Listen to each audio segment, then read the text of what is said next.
Underestimating the wrong person is a mistake that often starts with confidence, moves into carelessness, and ends in shock. It happens when people look at someone and see only what fits their assumptions. They skim the surface and ignore everything underneath. They think they know what that person can handle, what they can survive, and what they can fight through. In this case, they looked at her and saw someone they believed would break. Someone they thought would stay down if pushed hard enough. Someone who, in their minds, was strong only up to a point.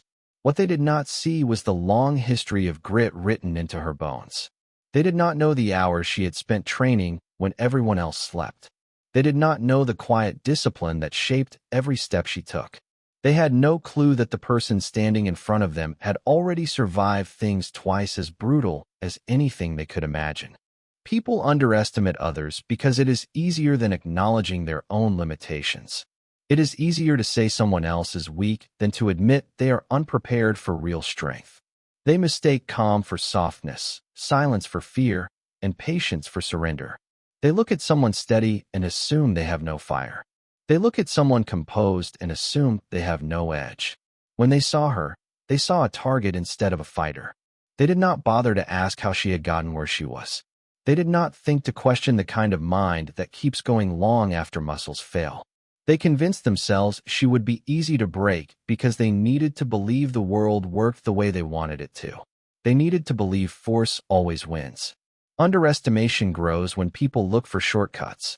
Instead of facing her honestly and understanding her capability, they built a simple story. In their version, they held the power. They controlled the situation. They believed they controlled the outcome. They told themselves strength is obvious and loud, and if someone does not show it in a way that fits their expectations, then it must not be there. They misread the quiet confidence in her posture. They misread the steady way she breathed before every move. They misread the discipline that comes from a life built on preparation. They thought subtle strength was no strength at all. What they missed most was the mindset that separates a trained operator from everyone else. A Navy SEAL does not walk through the world hoping nothing goes wrong. A Navy SEAL walks prepared for the moment something does. Every challenge becomes a drill. Every setback becomes fuel. Every threat becomes an opportunity to see what they can do under pressure. She had learned long ago that the world will test you without warning, so you stay ready. Her readiness was not loud. It was built from repetition, pain, endurance, and the refusal to quit when quitting seems like the smartest option. None of this shows up on the surface unless you know what to look for, and they did not. Underestimating her also meant underestimating what people become after they have been pushed. When someone is shoved beyond the edge, beyond the line of comfort or expectation, instincts take over. Survival begins with a single decision to refuse the fall. She was not the type to panic. Panic wastes seconds. Seconds matter. She was not the type to surrender. Surrender closes the mind. A closed mind cannot solve a problem. She had been trained to adapt, to move fast, to scan the world around her and find what others miss. What looked like a final moment to them was simply the start of her next move. They thought the cliff would do the work for them. They thought gravity would finish the story. They assumed the fall was the end because they believed that once someone loses balance, they stay lost. What they failed to understand is that some people do their best work in freefall. Some people tap into another level when everything is stripped away. She was one of those people. She knew that what happens after the push matters more than the push itself.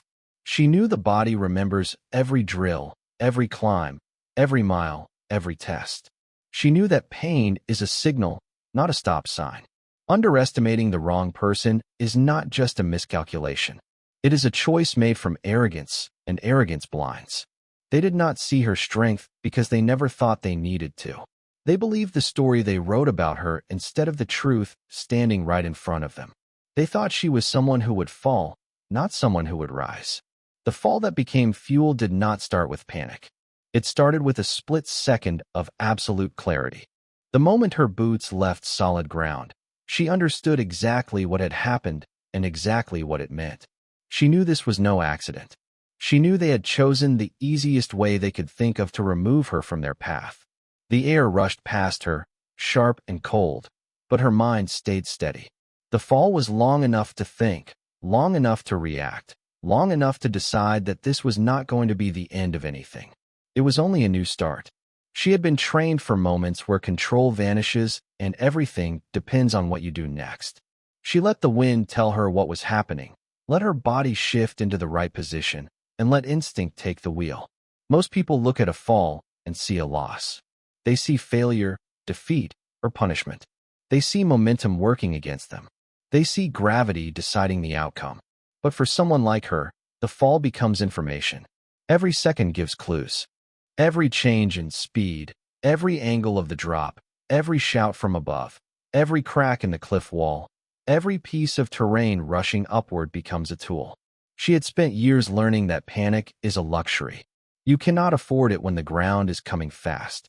What she used instead was awareness. She scanned the cliffs beside her, memorizing holds no ordinary person would notice.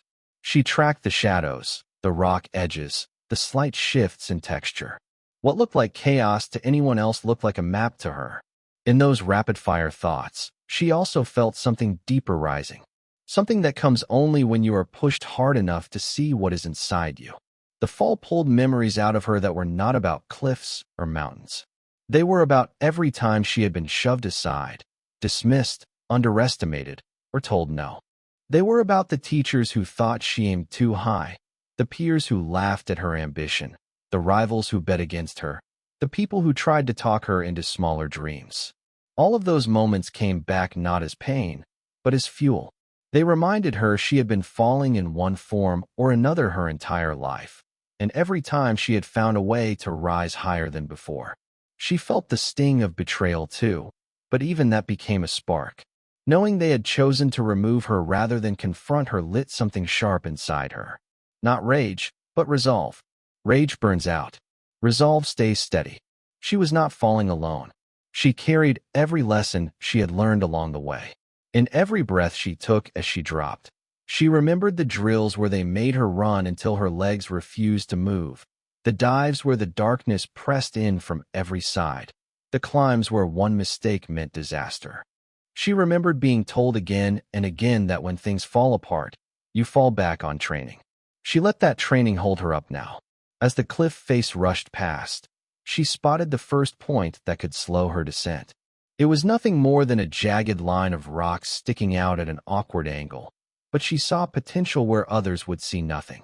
She shifted her weight, tightened her core, angled her arms and legs, and let the seconds stretch.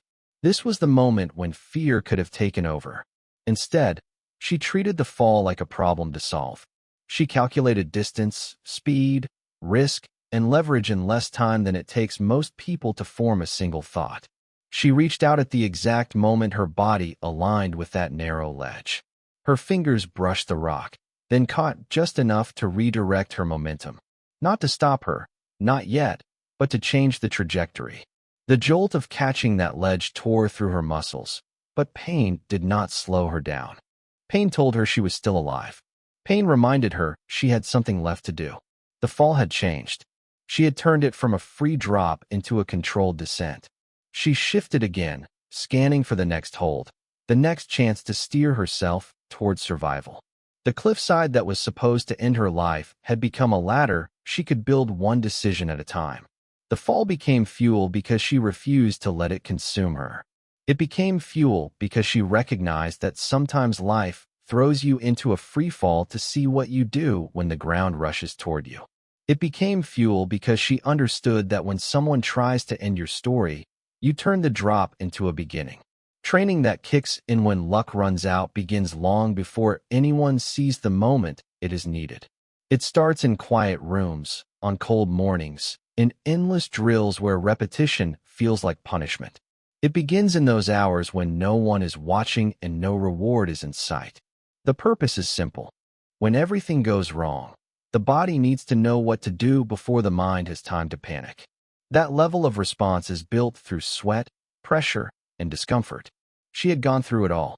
Every drill designed to break her became another layer of instinct. Every exercise meant to expose weakness became another reason to keep going. She learned to operate without hesitation because hesitation costs seconds and seconds can cost lives. When her fingers scraped the cliffside and her momentum shifted, there was no room for guessing. Her lungs were burning from the fall, her hands were raw, and the cliff wall tore at her skin. Yet her focus stayed clean. Her training had carved pathways into her muscles and reflexes. It taught her how to read terrain in motion, how to feel a foothold before she saw it, how to shift her weight, so every move bought her another breath of time. She did not need perfect conditions. She needed only a chance. Training provided that chance by stripping away everything unnecessary and leaving behind the actions that mattered most. Real training does not teach you to avoid fear. It teaches you to function inside it. She had learned long ago that fear is just a signal that you are aware of the stakes. The question is what you do with that awareness. She had been taught to breathe through it, to narrow her focus to what she could control, and to let every part of her body move with purpose. Hanging off the side of a cliff with gravity, trying to finish the job her attackers started, she leaned into those lessons. Her heart pounded hard enough to echo in her ears, but she kept her breathing steady. Her pulse could race, but her mind would not. Control starts with breath.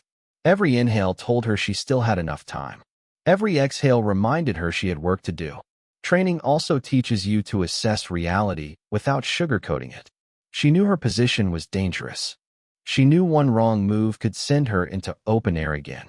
She knew the ledge beneath her was small, unstable, and never meant to support a full weight. But she refused to let any of that turn into doubt. Doubt slows the hands and weakens the grip. Instead, she broke the situation into manageable pieces. First job was stability, then movement, then elevation. She found the next point her hand could reach, even if it looked impossible at first glance. And once she found it, she trusted her training and reached for it with full commitment. There is no halfway reach in a moment like that. You either go all in or you fall. Her muscles screamed in protest, but she pulled anyway. When her hand locked onto the next hold, that surge of pain turned into momentum. She felt her body shift upward an inch at a time. Training had taught her how to climb without wasting energy, how to keep her center of gravity close to the wall, how to use her legs even when they felt drained. Climbing is not about brute strength. It is about efficiency, patience, and balance. She used all three. This was not the first time she had been forced to act under pressure, but this was the most literal edge she had ever hung from. Still, the pattern was familiar. Pressure rises. Training answers. When she was underwater during drills with no air left, training taught her not to thrash. When she ran obstacle courses in the dark with no sense of direction, training taught her to rely on touch and sound. When she endured hours of exhaustion with the goal nowhere in sight, training taught her to focus on the next step instead of the finish line.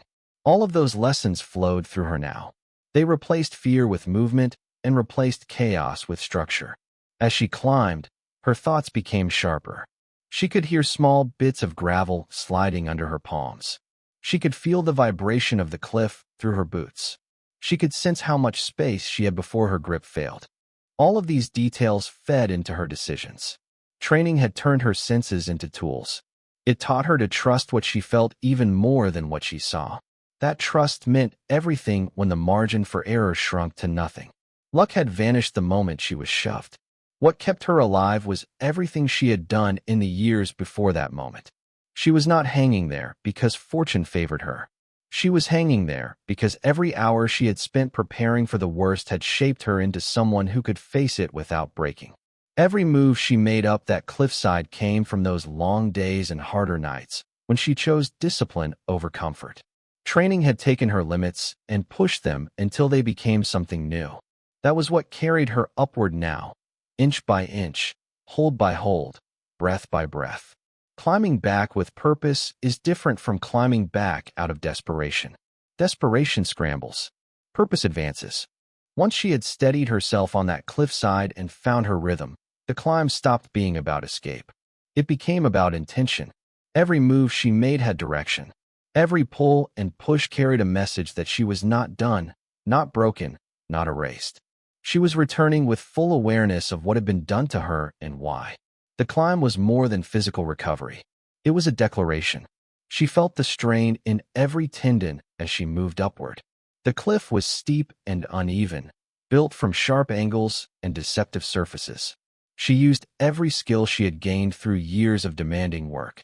Her fingers probed for holds without hesitation. Her boots found small pockets that barely qualified as footing. Her core held tight as she shifted her weight in controlled increments. She climbed like someone who had learned the cost of mistakes by paying for them again and again in training. And while she climbed, her mind stayed anchored to the same thought. She was getting back to the top because someone had decided she would not. Purpose has a way of clearing the noise. The pain in her hands faded into the background. The cold wind slicing across her back became something she barely registered. The ache in her shoulders blended into the rhythm of movement. Nothing existed except the next hold and the one after that. She did not climb fast. Speed wastes strength, and strength is precious. She climbed with the deliberate pace of someone who understands that consistency wins against chaos. Every inch earned mattered because it pushed her further away from the danger they thought would finish her. Her climb also carried something deeper. Not revenge, not anger, but clarity. When people try to shove you out of their way, they reveal their fear of you. They show you how much you matter by how far they are willing to go to stop you. That realization settled into her step. They pushed her because they knew she could stand in their path. They pushed her because her presence threatened what they were trying to protect. They pushed her because she was capable in ways they did not want to acknowledge. Instead of letting that weigh her down, she let it lift her. If they feared her strength, then she owed it to herself to rise back up and use it fully. The climb grew more difficult as she neared the midsection of the cliff. Here the rock smoothed out, leaving fewer obvious handholds. She paused long enough to evaluate, not long enough for doubt to creep in. She pressed her palm against the rock and felt for subtle ridges. She leaned back to change perspective and spotted a narrow line of cracks running diagonally upward. Untrained eyes would have missed it completely. She saw it as a stairway carved by time. She followed those cracks one at a time, shifting her limbs into positions that required precision more than power. At one point, her foot slipped on a loose patch of gravel. Her body dipped downward a few inches before she caught herself with a tight grip that sent a shock of pain up her arm. The slip could have rattled her. It could have shaken her confidence. But purpose steadied her faster than fear could grow. She reset her footing, reset her breathing, and kept moving. She did not waste energy on frustration. She did not allow the slip to become a setback. She treated it as a reminder to stay sharp. As she climbed higher, the wind intensified. It pulled at her clothes and tried to unbalance her. She leaned into it and used the resistance to strengthen her hold. The higher she went, the more she saw the world from a new angle. The ground she had nearly met with deadly force now looked distant and small. The ridge above her grew closer. She felt a shift inside herself, a steady surge of determination that pushed her past every ache and every tremor in her muscles. Each movement carried the weight of what she intended to do once she reached the top. She was not climbing back to hide or retreat. She was climbing back to face the reality that had been forced on her. She was climbing back to show that their plan had failed. She was climbing back because people like her do not stay buried, shoved aside, or silenced. They rise because rising is built into them. Rising is what they do when the world tries to take something from them. The ridge approached one arm's length at a time. She could see the edge forming a clear line above her. Her breath grew heavier, but her resolve sharpened. She pulled herself up the final stretch, feeling the rough stone scrape along her forearms as she pushed through. She moved with the strength of someone who knows that purpose is stronger than fear, stronger than pain, stronger than any cliff meant to stop her. Turning fear into focus begins the moment you stop fighting the feeling and start shaping it. Fear is natural. It shows up fast, hits hard, and tries to take control. Most people treat it like an enemy. She treated it like raw material. As she climbed, she felt fear in her pulse, in the tightness of her chest, in the shake that tried to creep into her hands. But she refused to let it dictate anything. Instead, she drew it in, acknowledged it, and turned it into a sharper kind of attention. Her fear did not scatter her thoughts. It gathered them into one clear line. She had learned this skill over years of pressure. Training taught her that fear is information. It tells you what matters. It points directly at the thing you are meant to face. When she was shoved off the cliff, fear lit up inside her like a flare. It told her she wanted to live. It told her she was not done. It told her she still had something left to fight for. That spark became the center point of her climb back up. She let fear highlight the next step instead of clouding it. She let it sharpen her senses, help her read the rock, help her feel every shift of weight, every change in texture, every breath she took. Focus built itself from that point. At first, it was a narrow beam of attention on survival. But as she climbed, something changed. The fear did not disappear. It thinned out and stretched into determination. Her heartbeat stayed fast, but it no longer felt like panic. It felt like drive. She used the energy fear gave her and turned it into strength where she needed it most. Her hands gripped tighter. Her legs steadied with more intention. Her breathing settled into a rhythm that matched each move she made. Fear also reminded her why she had to keep going. It held the memory of the push, the shock of betrayal, the moment her feet left solid ground.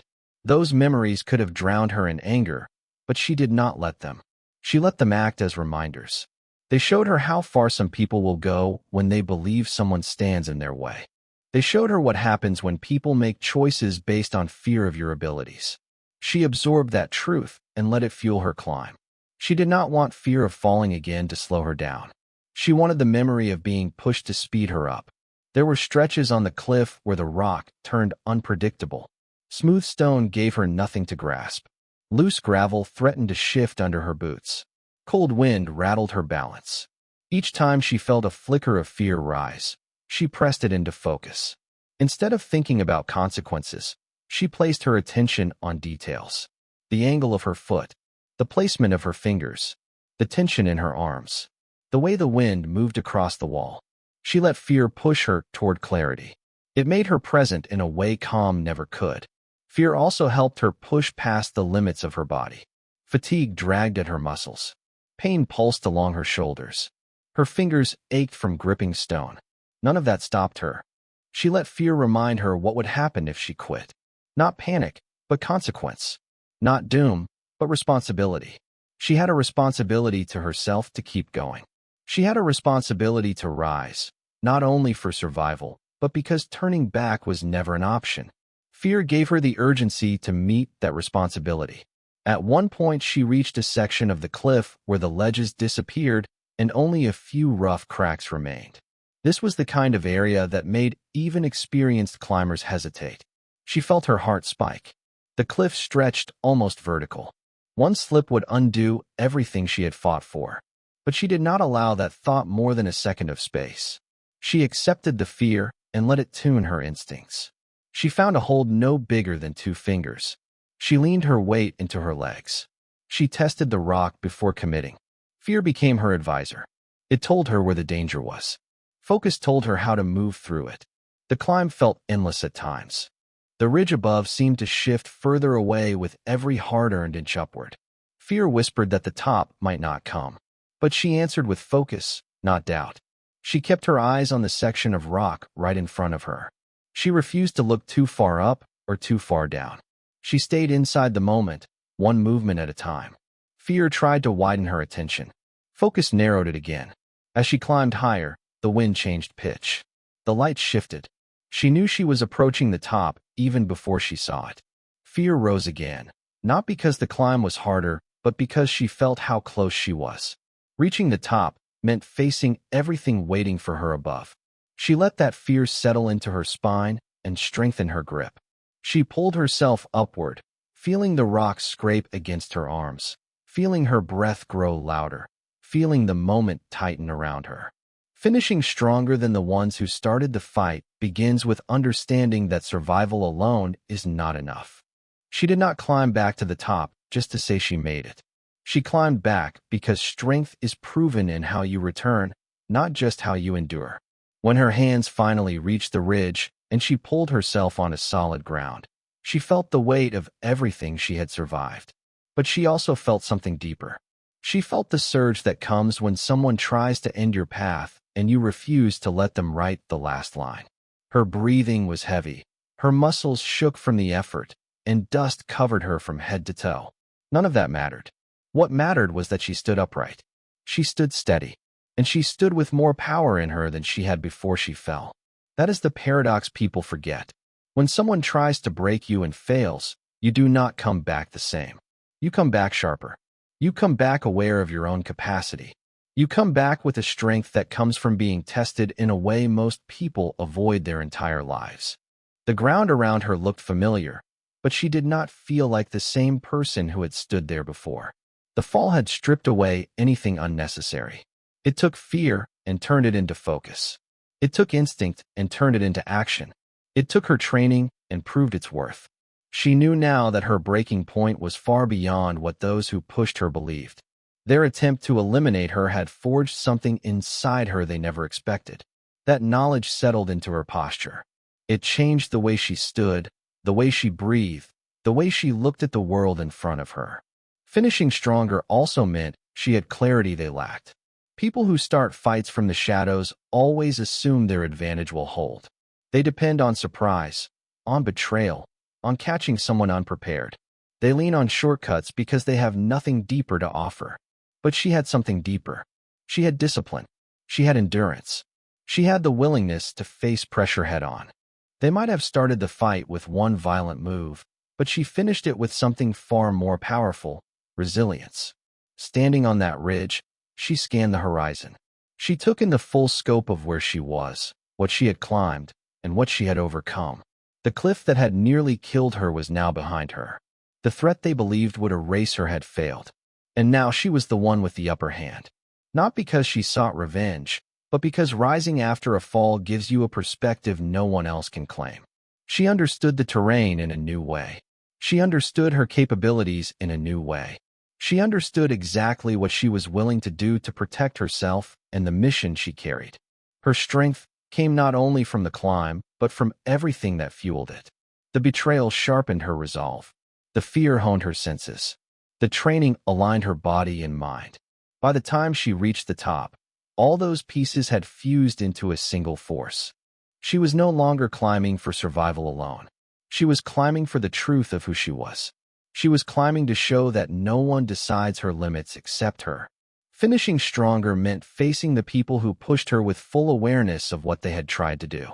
She knew they expected her to be gone. She knew they saw the cliff as a final solution. That expectation revealed their weakness more than anything else. They depended on her failure. She depended on her skill. They gambled. She prepared. They chose the fastest path to get rid of her. She chose the hardest path to rise again. The difference between them lay in the outcome. They remained exactly who they were, limited by fear, defined by shortcuts, controlled by the need to eliminate what they could not beat. She moved beyond all of that. The climb had made her stronger, but what made her unbeatable was the mindset she carried when she stepped back over the edge onto level ground. She no longer feared falling.